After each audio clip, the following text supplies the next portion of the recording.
What are these birds? Look at the birds. The birds aren't anything? Oh, here we go. Several people have noticed black vultures circling above the caravan, taking advantage of the light snowfall. They pose no threat, but they have a visible impact on the mood of your clansmen. The next time you look back, Oddlife is firing arrows into the air, which nearly tagged the birds once or twice. Get lost! No dead down here. She shouts to nobody in particular. What are you doing?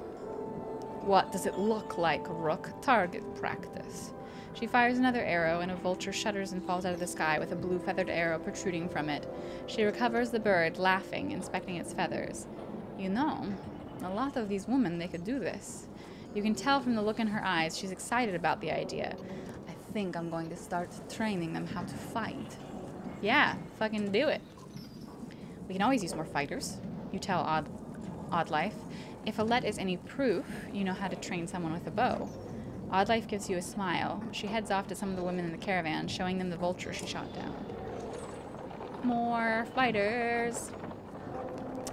You love this game too? Awesome, Gouchmaster. I really been enjoying it so far. It's a good story. Sometimes it feels like bullshit, but most of the time it's okay.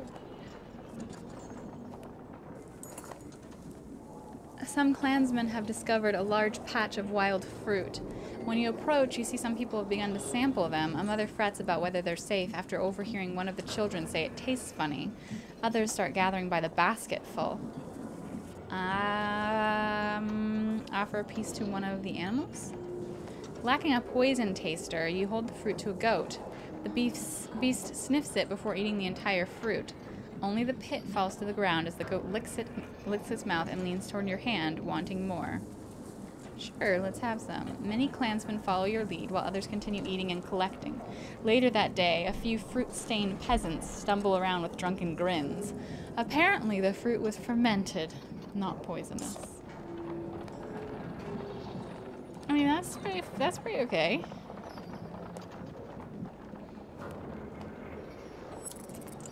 Okay, we gotta camp because morale's down.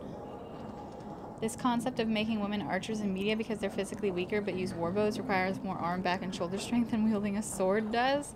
Yeah, bows are actually like really rough.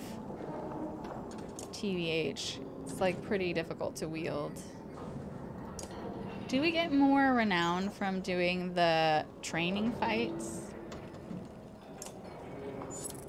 I don't remember. Do y'all remember? Because I want to be able to level people up. Oh, okay, Gouchmaster, have fun.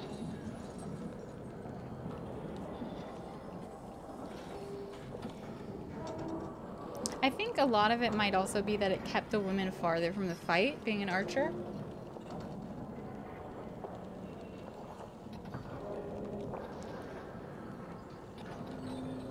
Well, I'll see if this gives renown.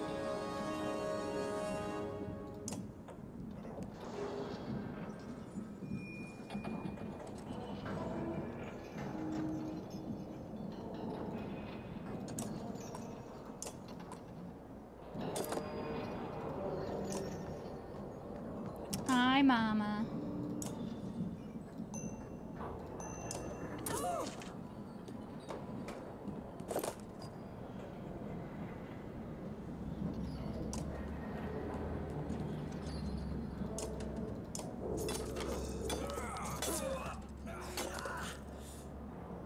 That doesn't seem to do that much, TBH.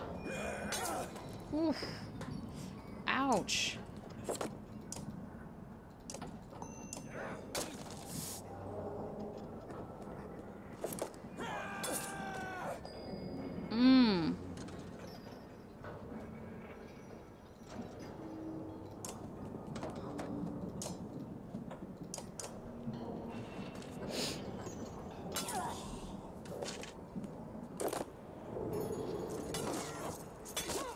Ooh, oh, ow. Oh, that's no fun.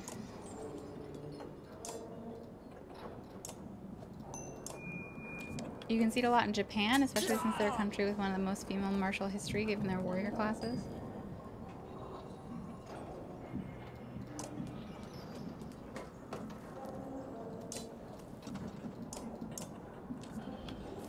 need to figure out, like, I need to judge the enemy's movement and see, like, where they're gonna go, who they're gonna attack, and stuff like that.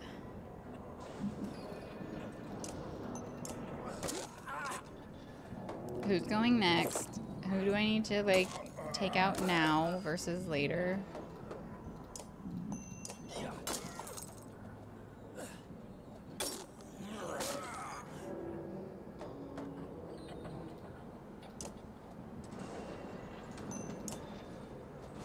Yeah, shoot him with a bow.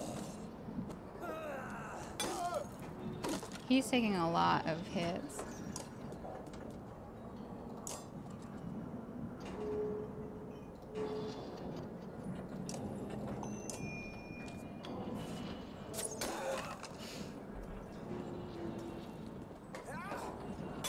Oh, jeez.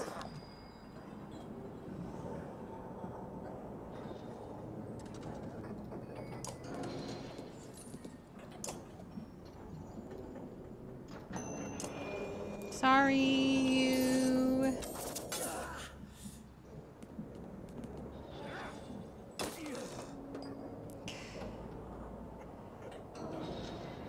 What is his thing? Battering ram?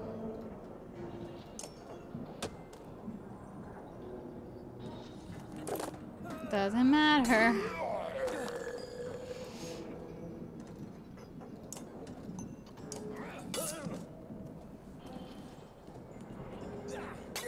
No.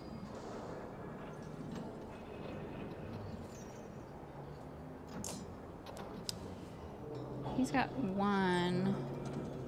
Might as well take him down now.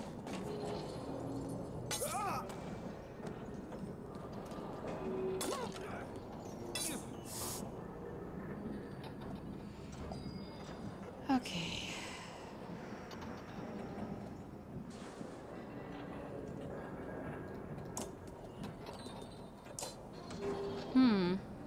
Why did that move? I'm not sure. I was like, why did that move make her damage worse? Oh, because I think standing next to one of those guys makes the damage better. Maim if you can.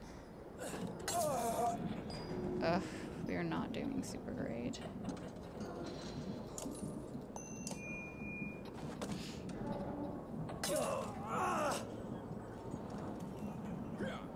No, don't hit me.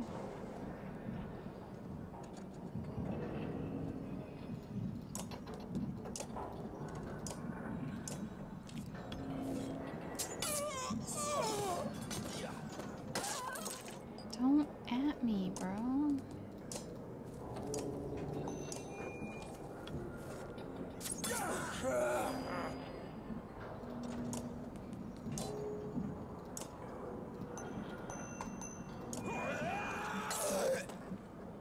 Okay, does this fight give me renown? Probably not. No. Okay, so there's really no point in doing that.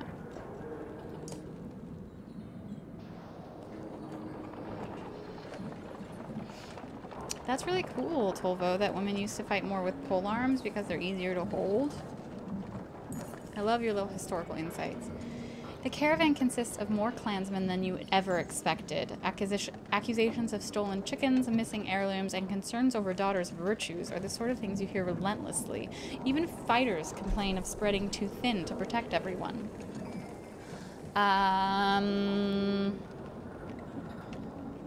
Let's form a council. You select a few older members to solve everyday issues, but infighting neuters their progress. Other members feel they could do a better job. Ultimately, while it buys time, the council dissolves. Tired of the thankless and demanding work. Same, though. I'm also tired of thankless and demanding work. Wormtow was never the kind of place someone would build a town. Fittingly, the Varl living here aren't known for welcoming visitors with open arms.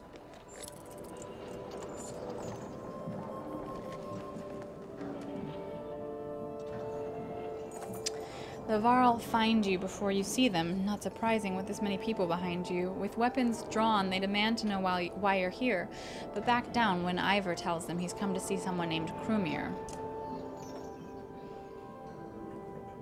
Well, I'll be damned. Krumir, it's been a long time. Yes, it has. So what brings Ingvar to Wormtow with his very own village of humans? Bad news. Dredge are coming down from the north. We barely made it this far. That is dire news. Come on, we have food. We will discuss more in the mead house. As you follow the old Varl into their meager town, you catch him quietly saying, "If it were anyone else." Who's Ingvar? Who dat? I've talked with the warriors here. I'll be honest with you, half want to go north and find out what happened at Blotsbalker. Some think we should go to Grofheim instead. None of them are happy you're here. What do you think? If I had it my way, I'd stay here and let the dredge come. But you made this a problem, didn't you? We can't feed this many people for long, even if they don't eat much. This is a Varl town. Most of us take care of ourselves. You've got women, children. We could pitch in, make this place livable. It doesn't work like that. These Varl are here to get away from civilization, not make one. It's Krumir's call. Won't be long before Dredge are here too. No, it won't. If there's one thing we should do, it's tell Jorndir what's going on. Who's Jorndir? Varl King. Well, as close to one as we have. Ingvar, where do you find these people? Stay here and rest, but once yours are ready to go, we do. I'm going to see off those who want to head north. But I'll join you to Grofheim. More travel? No, we've already come so far. Stop the pouting, girlie. Even if Jorndir won't listen to a tired old Varl like me, I have a feeling they'll pay attention to your friend Ingvar here. They'll listen to Ivar? Ha! He hasn't told you.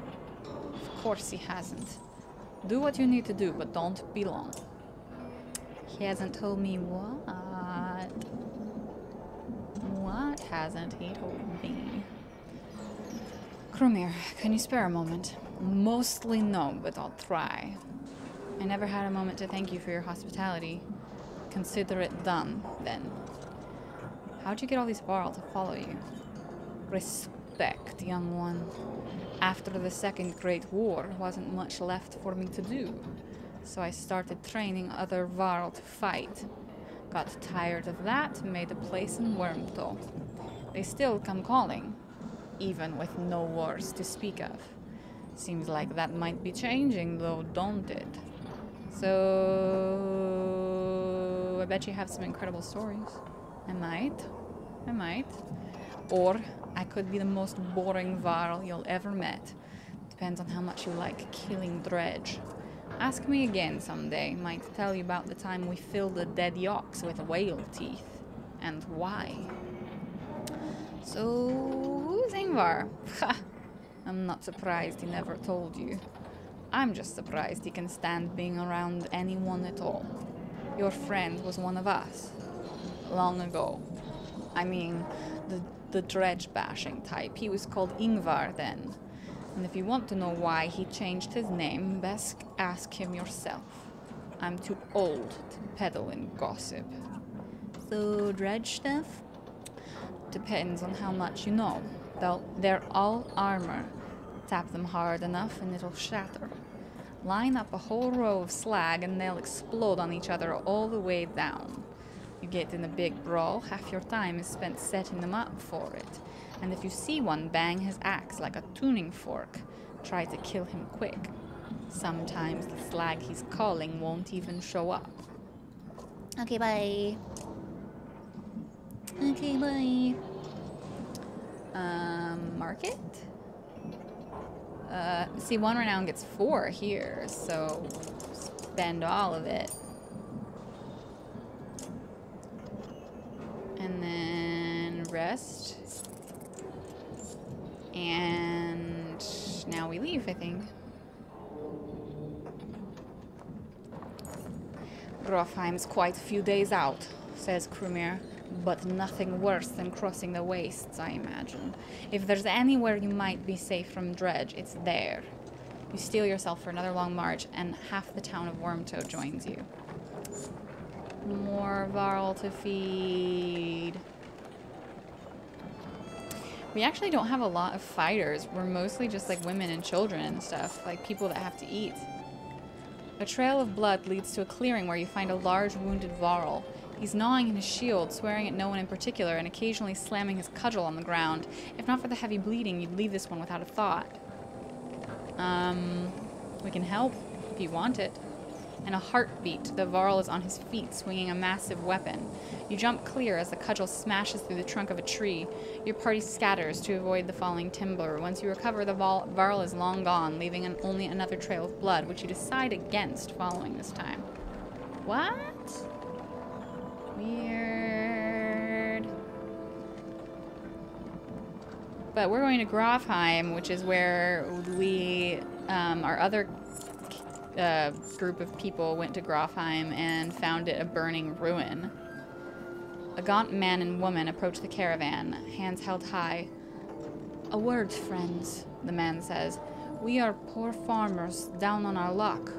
The woman hits him and says, "We're outlaws, plain and simple. 10 of us, and we'll help you fight in a fight for some food up front." "What are your crimes?" "Misunderstandings," the man says. "Meat houses are confusing and never know when you drank your share." The woman hits him again and says, "We've stolen. Killed a few when we had to. Skills that might benefit you out here." Sure. Come on, we need fighters." The two quickly shuffle to a supply wagon as 8 more bandits emerge from the wilderness. They gorge themselves on salted fish and cheese, taking time to thank everyone. After eating, they politely keep to themselves. Well, hopefully that won't, like, bite us in the ass later. You haven't seen Olette for much of the day. When you do find her, she's returning to camp alone from a fair distance away, looking rather sullen. She keeps her eyes on the ground as you approach. Sit quietly beside her. "I feel like things are changing so quickly," she eventually confides. "It's not just that. Everything is going so wrong. I've been talking to Ekil a lot." This gets your attention. What has he been telling you?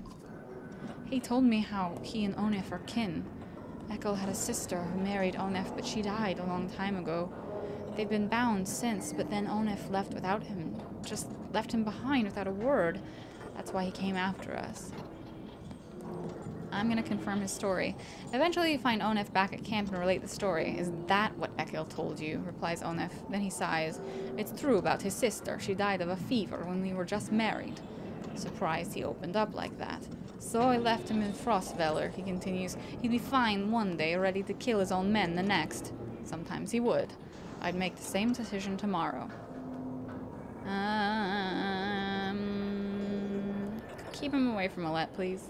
"I will. But it sounds more like you need to keep Olette away from him." You leave with the advice ringing in your ears.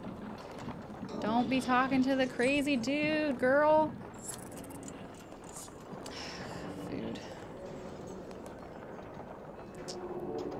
Food is always invariably a problem.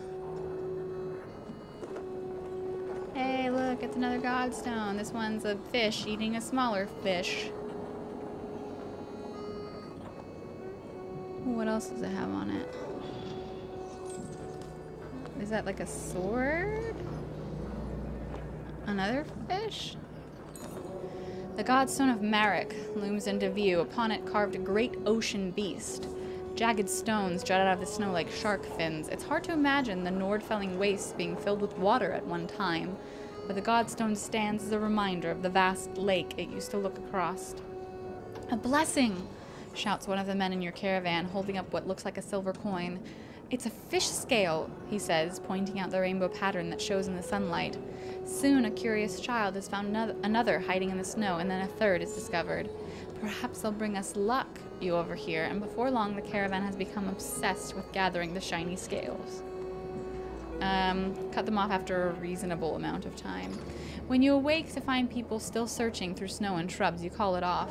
"We can't spend another day here," you tell them. "Be glad for the luck you found, and let's go before it runs out." They fret and moan, but eventually you get them back on the trail. Morale declined. God, every time.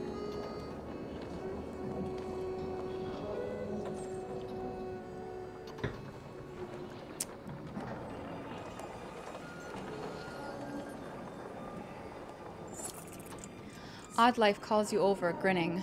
A row of women holding bows of differing age and experience line up before a row of trees in the distance. They fire, doing an impressive job of hitting the trunks. I think they're ready to fill some dredge with feathers. One woman still hasn't shot her arrow. She stands perfectly still. The others watch. Just as the winds shift, she lets go, and her arrow flies not into one of the trees, but a snow rabbit that had scurried out from underneath. Dinner, she says, smiling. A group of men from the caravan approach. Listen here, says one. Practice all you want. My wife isn't fighting dredge. The other men agree in chorus. We don't want to see a battlefield full of dead wives and daughters. Stand by the women becoming fighters. The men argue their point, but eventually relent. Thanks, says Oddlife. To be honest, it was harder than I expected, but the more people who can hold their own, the better. The women who return to camp, not just as clansmen, but as fighters. Yeah, so many fighters. Boom. Wait, why did we lose 10 more clansmen than we did gain fighters? An old man sits astride an overgrown portion of the trail. You lost? You ask.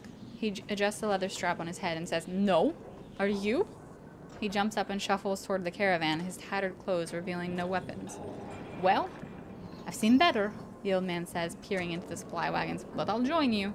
He stands next to a fighter, throws his beard over his shoulder, and puffs up his chest. The fighter grins and the stranger exhales, asking, What are we waiting for? Lead the way. Who are you? And what are you doing out here? Call me Unar. Anything else you like? The old man says. A man goes where he pleases, doesn't he? His stern look is more comical than intimidating, but you stop looking for answers. All right, come on. Keep pace. The old man puffs through his mustache. No fleeter than old Unar. And husbands, mind your wives. I'm cursed with the golden tongue. Not silver. The caravan enjoys a good laugh as they start moving once again. Girl power. Damn straight, mama.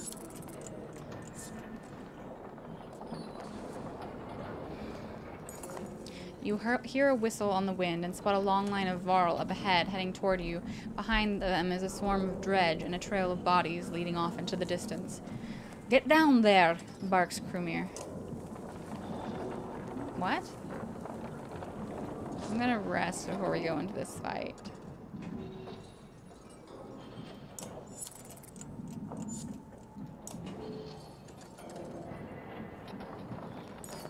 Don't let them spread out, shouts the lead Varl as you approach the battleground. Soon you almost regret finding yourself fighting alongside them, facing off against a daunting number of dredge. Okay. Even from here, you can see nervous glances amongst the enemy ranks. It looks like a good time to press your advantage. So charging would take your allies in, throws you into the thick of battle where the fighting is most dangerous, but a strong charge can save lives. We've got a lot of clansmen. I'm going to do that. I've never done this before. We'll see how it goes. So, Fasalt. Let's bring him in. Let's take Onef out. Bring in Hogan. Alright. I have so many people. Okay, so this guy is first.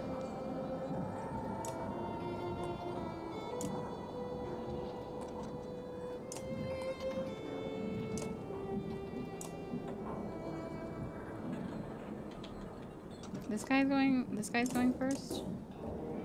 And then this guy. So you go here. You go there. And then him. Okay.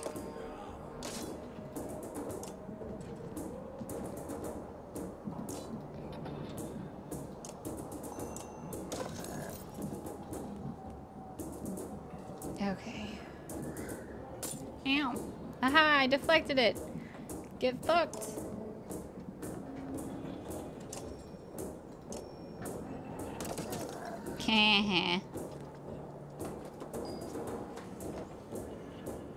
Okay.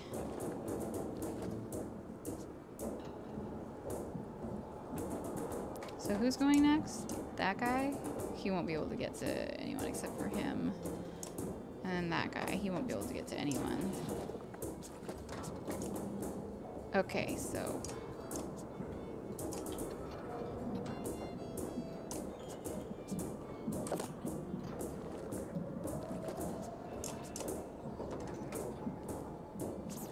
Oh, he's ranged, right. Okay.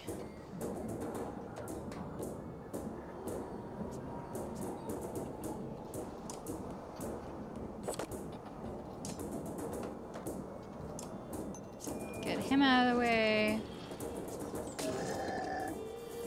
Okay, you can't... I mean, I guess because you're ranged, you can still hit this guy.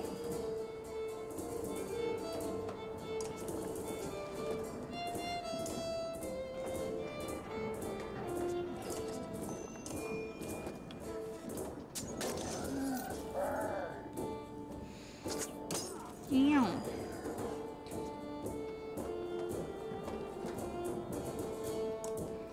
Okay.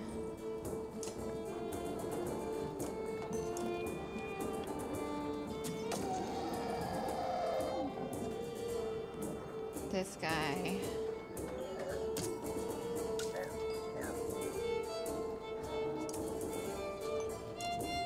I need to get more, like, shields damage on him.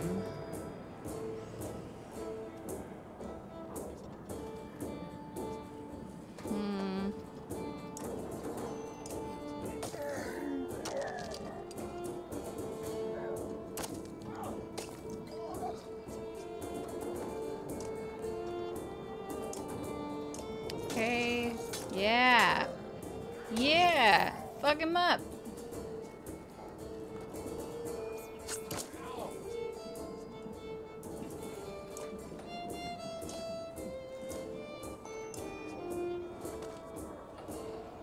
Well, this wasn't as difficult as I thought it was gonna be.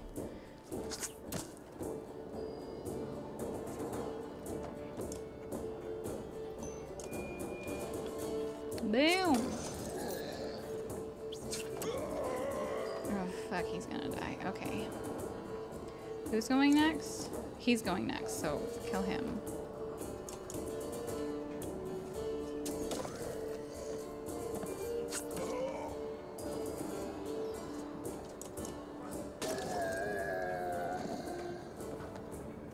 Okay. Sorry, Ivor. Sorry, Ivor. Ew, stop hitting yourself.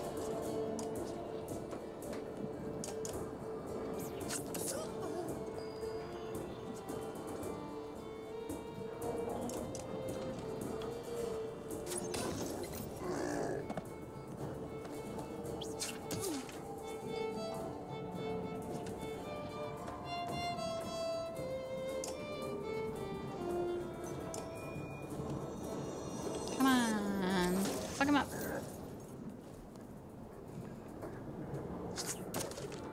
Okay.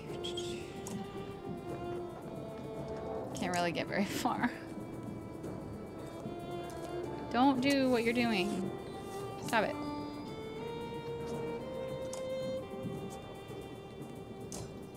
Oh, wait.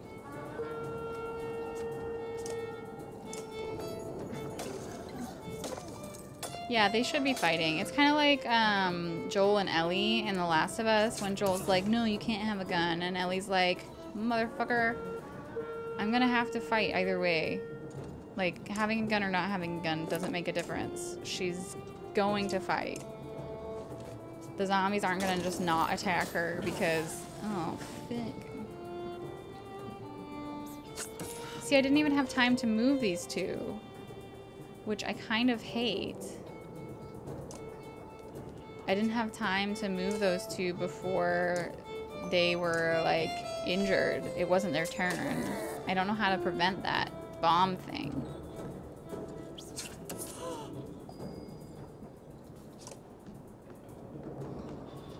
Or if there is any way to prevent it. See this?